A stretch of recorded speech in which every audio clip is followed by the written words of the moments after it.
Hey guys, it's Chelsa Messenger with Picks Parlays. We're talking Sunday night football. A great matchup, if you can hear the sarcasm in my voice, between the Cowboys and the Eagles. If you want 15% off the entire site at picksandparlays.net, just use the promo code TREAT, T-R-E-A-T. The Eagles are favored -11. The total is 43.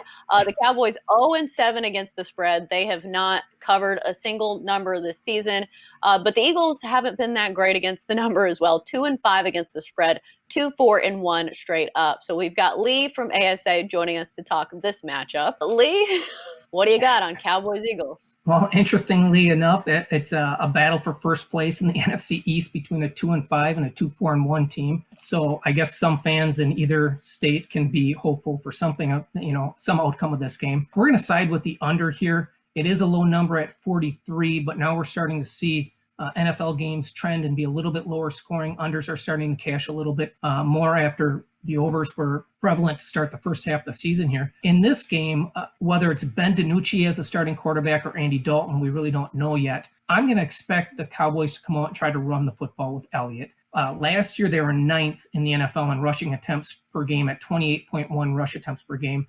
And they were, one of the better rushing offenses in the NFL. This year, they've gone away from it. Now they've got a makeshift offensive line playing against an Eagles defensive front that is fourth in the NFL in sacks per game at 3.4. I think they have to protect their quarterbacks, and that means running the football. The same can be said for the Eagles. Last year, they were eighth in the NFL in rushing attempts per game. This year, they're 28th. So that has changed dramatically. I think that's a byproduct of both teams being behind in games, so they've had to throw the football more. So I would expect both teams to run the football more, try to keep this a conservative game, a one-score game type of thing, which will favor the under. I think 11 points is a lot to lay with the Eagles, even though I think they're the better team here.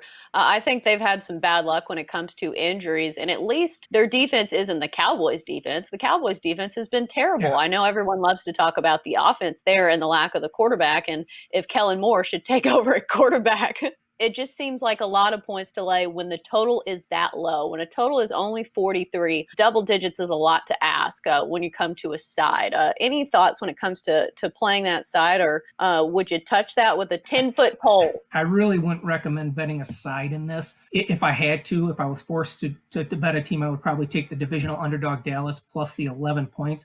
The problem is they've scored 13 total points in the last 2 weeks against two pretty good defenses in Arizona and Washington. And Philadelphia actually has a decent defense. They're 10th in the NFL in yards per play allowed at 5.3, so relatively decent. And like we talked a little bit off camera, maybe a teaser is the way to go in this. Tease Dallas up to plus 17, tease the total up to 49, and go under in a 6-point teaser. Right. And then if they don't cover that number, then I will never, ever bet the NFC East ever again if they can't even cover 17 points. Any other thoughts when it comes to this one? Any matchups that you're looking at when it comes to the Cowboys and the Eagles that you haven't touched on? Well, it will be interesting if the Cowboys do have to go to this quarterback, Ben DiNucci.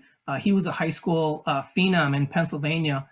Passed for over 4,000 yards one of his years in high school, and he was the first player in Pennsylvania to do that. So it would be interesting to see him get the start and play in his former home state. But again, that offensive line is bad, and the Eagles will get after the quarterback. So again, if it's him or Dalton, I hope they're going to try to protect him with the running game. I think the same can be said for the Eagles. Their offensive line has not been great either. I think they've allowed some of the most sacks in the NFL. Any way you slice it, it should be a frustrating game to watch for one of these fan bases, if not both. That's going to do it for our Cowboys and Eagles talk here on Picks and Parlays. Always good stuff from Lee from ASA. Lee, thanks for joining us.